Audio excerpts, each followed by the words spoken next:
இப்போ நியூஸ் பார்த்துருப்பீங்க, கனிமொழிக்கு விஜய் ஃபோன் பண்ணி வாழ்த்து சொன்னார் அப்படின்னு. இது சார் புது ட்விஸ்டாக இருக்குது. இல்லை, பொதுவாகவே வந்து ஒரு அரசியல் வேறு, தனிப்பட்ட நட்பு வேறு. ஸோ அந்த புரிதலோடு தான் வட இந்திய அரசியல்வாதிகள்லாம் இயங்கிட்டு இருக்காங்க. நீங்கள் பார்த்தீங்கன்னா பார்லிமெண்ட்டில் சோனியாவும் மோடியும் பயங்கரமாக பேசிக்குவாங்க, அமித்ஷாவும் இவங்களும் பயங்கரமாக பேசிக்குவாங்க.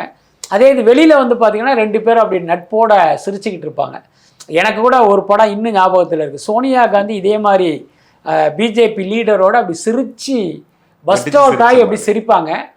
அந்த மாதிரி அவங்க சிரித்து நான் அது வரைக்கும் பார்த்ததே இல்லை. அந்த அளவுக்கு மனசு விட்டு சிரிக்கிற காட்சிகள்லாம் அது.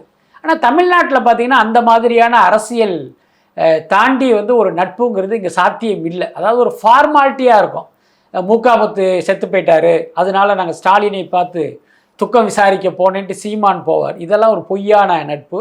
அந்த மாதிரி இல்லாமல் இதை தாண்டி வந்து ஒரு நட்புங்கிறது ஒரு ஆரோக்கியமான விஷயந்தான்.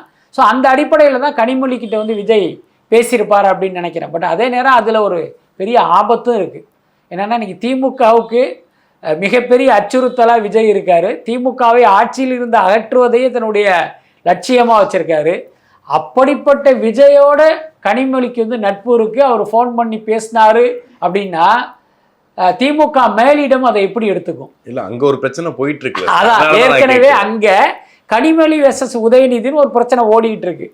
திமுகவுடைய அடுத்த தலைமையை யார் இது பண்ணுறதுங்கிறதுல ஒரு பெரிய போட்டியே இருக்குது. இப்போ இதை ஒரு காரணமாக வச்சு கனிமொழிக்கு ஸ்டாலின் தரப்பு ஏதாவது சிக்கலை ஏற்படுத்துமா அப்படிங்கிற ஒரு கேள்வியும் இருக்குது.